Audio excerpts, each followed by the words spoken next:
Broadcasting from the business capital of the world, this is the Podcast Business News Network. Welcome back to the show. We are excited to have Cam Taylor joining us here. He's a grief mentor and coach living outside Vancouver, Canada. We're excited to get to know him and to dive in all the amazing things he does to help you. And he can really help support you and coach you, educate you with grief and so much more. So first and foremost, welcome to the show today. How are you? I'm doing great. Great to be here. Well, pleasure having you, and we're excited to talk to you and to find out more about you. So, a little overview as the work that you do. Would you mind sharing as a grief mentor and coach? Tell me what you specifically do. I do a variety of things because this whole area of grief and loss, it affects, there's two basic groups. One is the people that have had the loss. And so one of the things I do is I come alongside in a variety of ways just to help people that are actually grieving with empathy, with information, with support. Grieving people need people who will listen to them and people that will help facilitate places where they can share and tell their stories. So that's one part, the way that I help those that are grieving. But I also help people that are they just need support to figure out, how do I support those in my life that are grieving, whether that's a professional who's in a business setting or a nonprofit setting, or whether it's a friend or a colleague that has no idea, what do I do for my friend that's had a loss? I don't know what to say. So I help both those that are experiencing grief and those that are wanting to really support those that are grieving.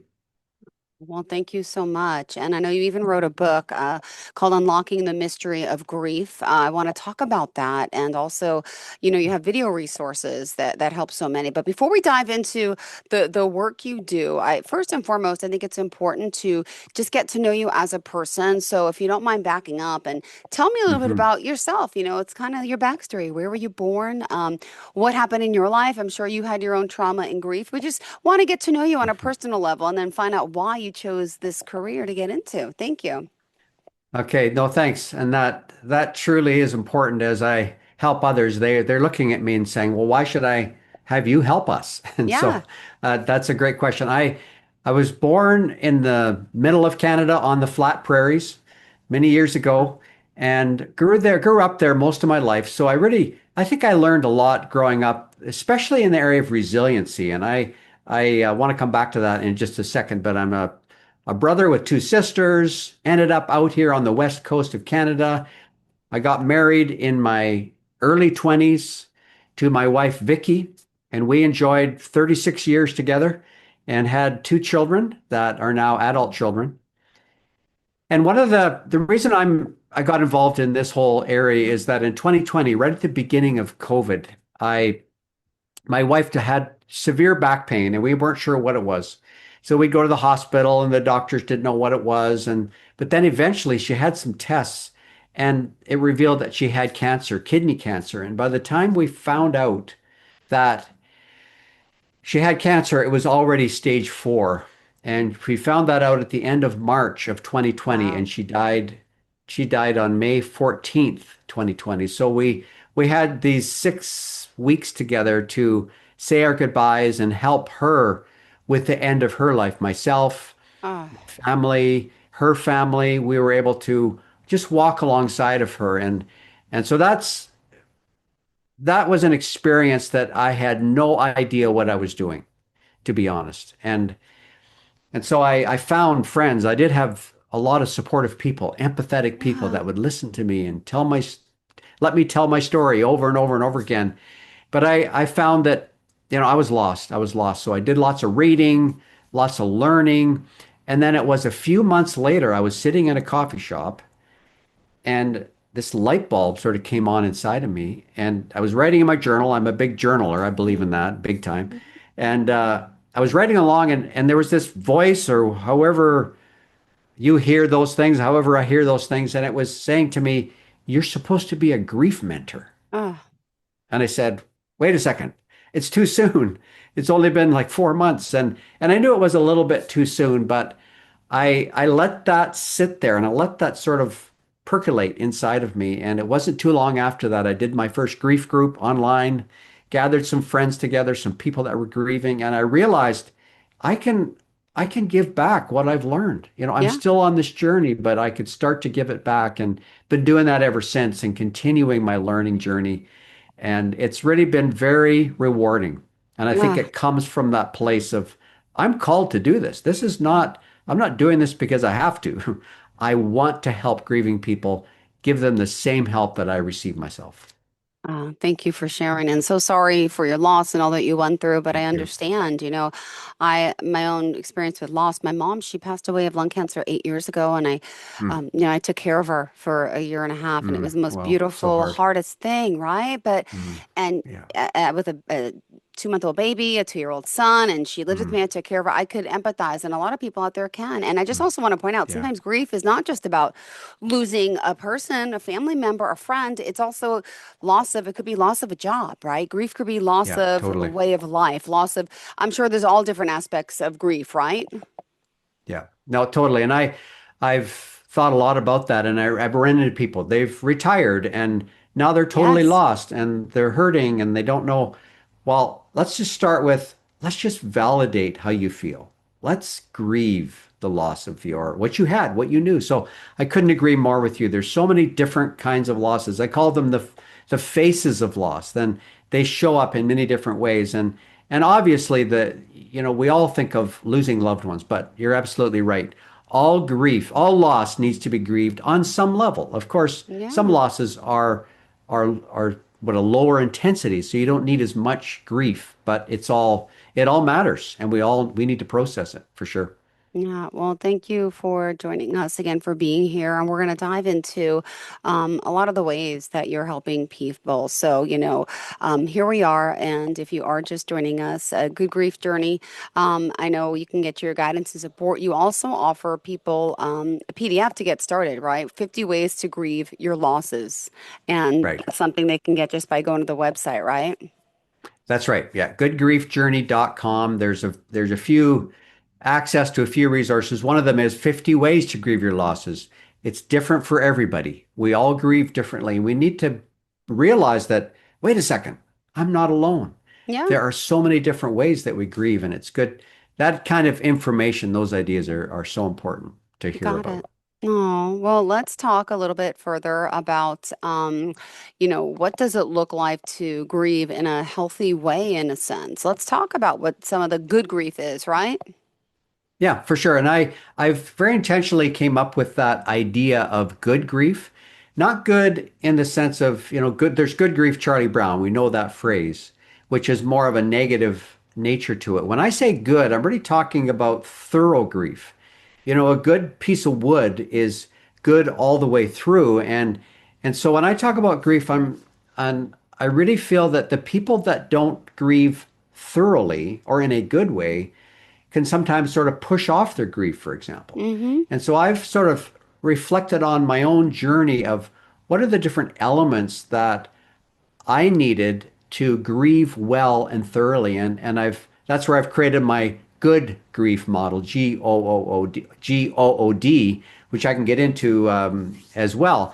But it's this idea that grief to be healthy that leads to getting to the place in your life where you can actually start to learn to live again, where you get up in the morning and it isn't all you can think about, where you can Yeah. start to make room for life and new relationships and new experiences. And Ah, I'm a big believer through experience, but right now I'm leading an 8-week grief group at hospice, and I'm seeing in front of my eyes these people that are raw in their grief. And as we go through the good grief model or these particular ideas and practices, getting empathy and opening ourselves up to people and to new ideas and orienting ourselves with this resiliency that yeah. eventually we start to realize, you know what? Life is not over. I am learning to live again. So that's a little bit of what that really means. Beautiful. Thank you so much for sharing that. And also, I know you kind of want to dive into a little bit about, some misconceptions about grief, right? Could you share? Yeah, let me just touch on a few of those. And this is what I find that people who are grieving are inundated with messages from family members, from people at work, from their peers, from even social media, wherever, are these ideas about grief that are not helpful. So here's Hmm. one of them that comes to mind instantly is that you shouldn't, when you're grieving, you should just grieve, and pretty soon you should be over it, and you can Yep. get on with your life. So that's one misconception. And so what I always help grieving people with is, well, let's talk about what's actually true. If that's the Yep. misconception, let's kind of put that to bed or bury that and come up Yep. with. So the truth is that grief will go on indefinitely in your life. And if you're feeling your grief, the last thing you want to do is have somebody say, you should be over it by now, because there is no getting over it. Yeah. What I find is a good way to describe it is you want to travel with your grief, and your grief will go with you. And it's not about getting over it. It is about enlarging your life and adding new experiences and new people. But you always treasure that memory of that person that you've lost, or that experience that you had and that you lost. And so I think it's important to kind of put that one, bury that one. One other one that comes to mind is a distinction between grief and mourning are the same thing. And where I learned this was from Alan Wolfelt, who's a an educator, very experienced in this area of grief. And he says that grief, and this is how he defines it, and we can define those terms however we want, but I found this definition helpful. Grief is the internal reality of what goes on inside of us when we have a loss. It's the emotions, the sadness, the anger, the shame, the guilt, all the things that nobody sees happens. So that's an important part of our grief journey. We need to validate that and so on.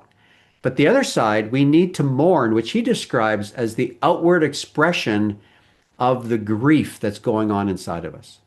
And that's this reality. We need people that will actually listen to our story, where we can get out what we're feeling. I'm feeling angry and I don't entirely know why, or I miss this person so much. And so these mourning, often they're rituals, these times we have of coming together and remembering our loved one, that would fall on the in the element of the outward expression, which if you have one without the other, you do not grieve thoroughly. You need them both. Grief, internal reality, and validating that. And you need to be able to let that out and express it and share that together in community, with family, with friends, with empathetic witnesses. And so you want to discuss, a little bit about your programs, what's next, how you're helping people. I mean, there's so many different ways that you can be of service. Do you want to share? There's different. Yeah, no, sounds good. And one thing, if you go to my website, goodgriefjourney.com, there are a few ways that you can kind of access the things I've created, the ways that I help people. One is I do have a sample of my book, Yeah. Unlocking the Mystery of Grief. Oh, And you could read the first couple of chapters there if you'd like. And that will give you a feel for the book. I've really written the book as a very accessible resource for grieving people and for people that want to learn about grief, so that you can talk to a friend, talk to a loved one, and have some language for the support. So that book is easy to read, short chapters. That gives you a sample of that. And the other thing is, if you want to talk to me, I'd be willing to give you a free conversation, 20, 30 minutes, where I can hear a bit of your story. And then if you decide, I'd like a little more help. I'd yeah. like to talk with you on a regular basis. I do provide that mentoring, that coaching for you as well. So that's a couple of ways, plus the 50 ways to grieve your losses. The PDF is there as well. But those are some ways that I could potentially help you and give you some tools, some resources, some support for what you might be going through right now. Got it. Wow, thank you. And when did you write a book? Tell us a little bit about that, please.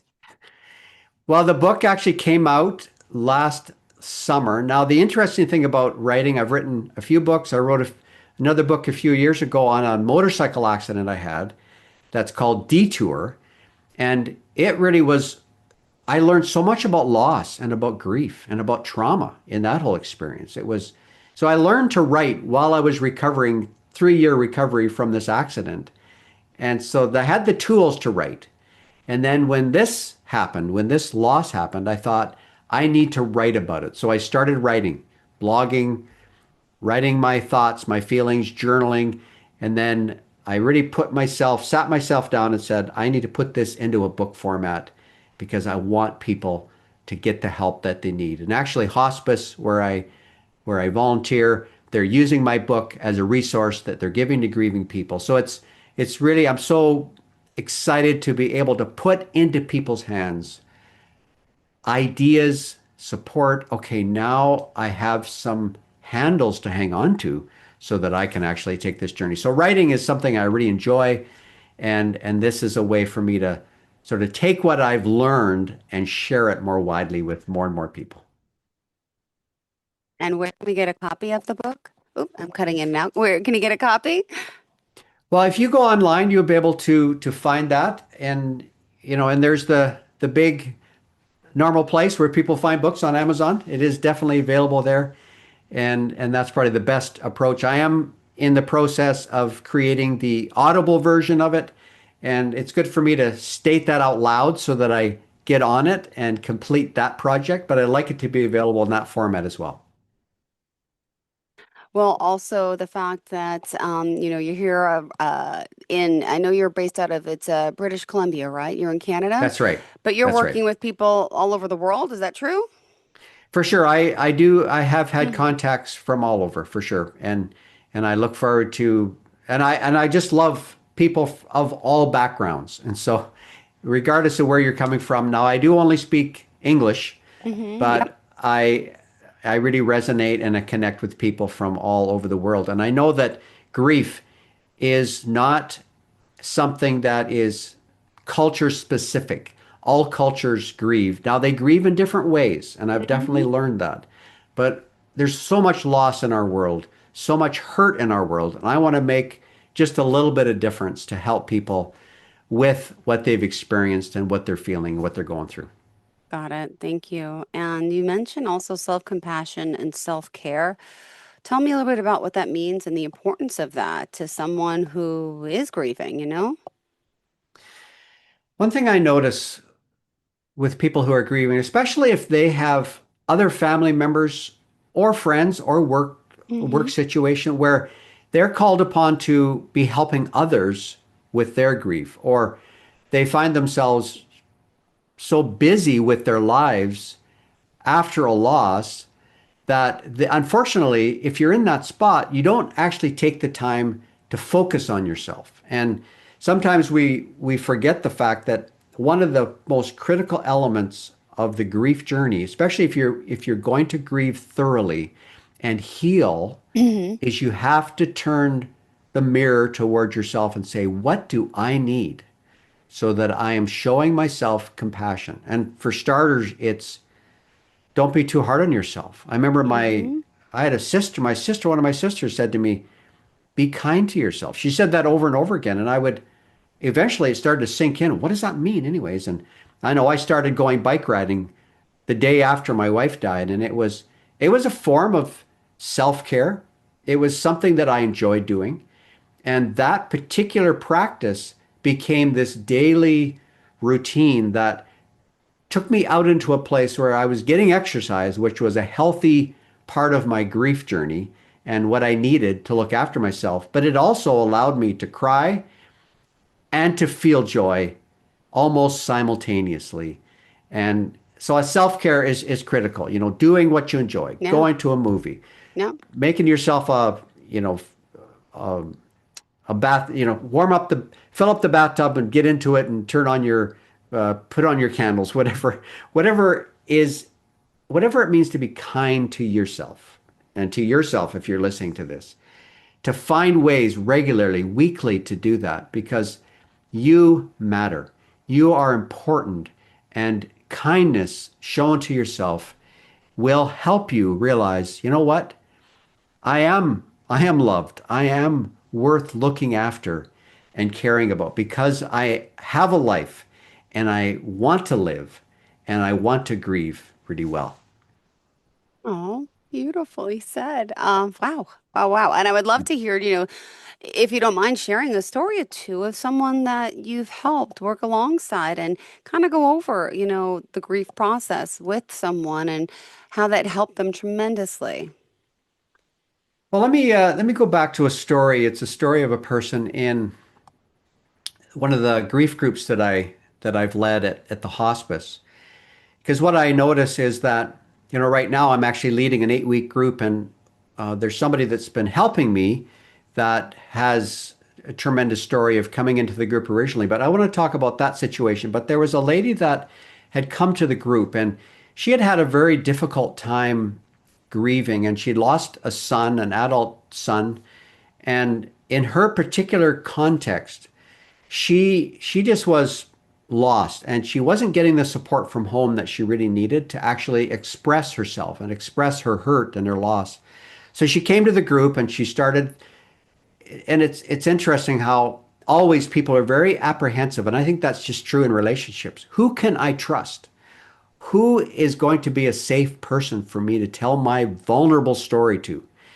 And that's true even when I'm connecting one on one, but I've seen it. I saw it with this lady. She came into this group and she realized in that first meeting where I tried to create a safe place where people could start to tell their story. She realized this was potentially that safe place. So she started to share her story, and week after week she came, and I share ideas in this group, and people are learning and they're listening to each other. Just a good mixture of ideas and empathy. Those two things going together.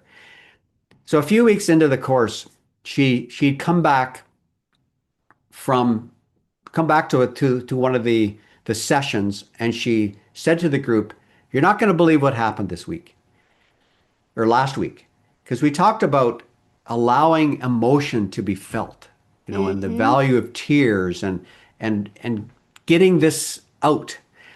While on her way home from the week before, she broke down into tears, and she actually couldn't drive. She had to pull over, and she just sobbed tears of grief, tears of sorrow, and so much was it was just starting to kind of be uncapped. The cap was taken off of her grief.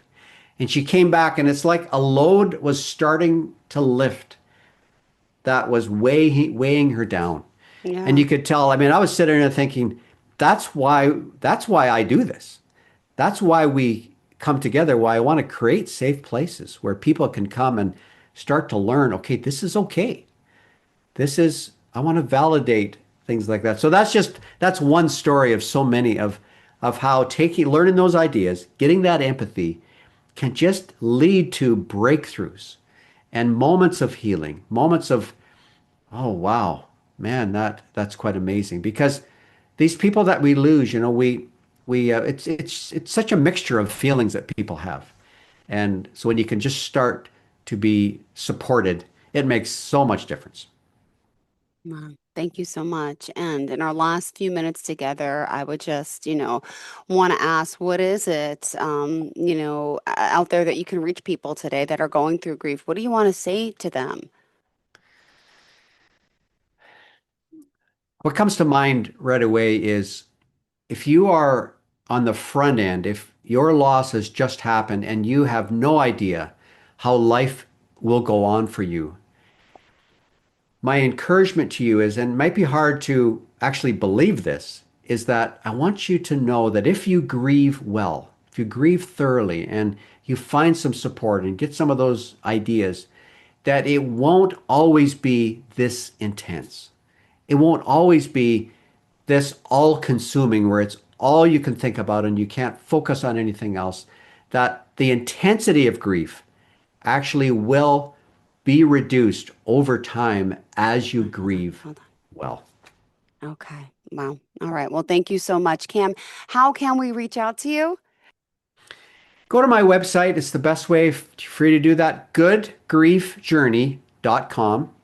And on there, there's a few ways that you can reach me, send me a message, contact me directly, or download some of my resources. That would be the best way. But I look forward to staying in touch with many of you. Thank you so much. Pleasure having you here today. And thank you for doing what you do to help so many people. And looking forward to speaking with you again soon. Thanks so much, Cam. Really, this is great work you're doing, helping so many people. And people out there, you can be helped. Reach out. Thanks again.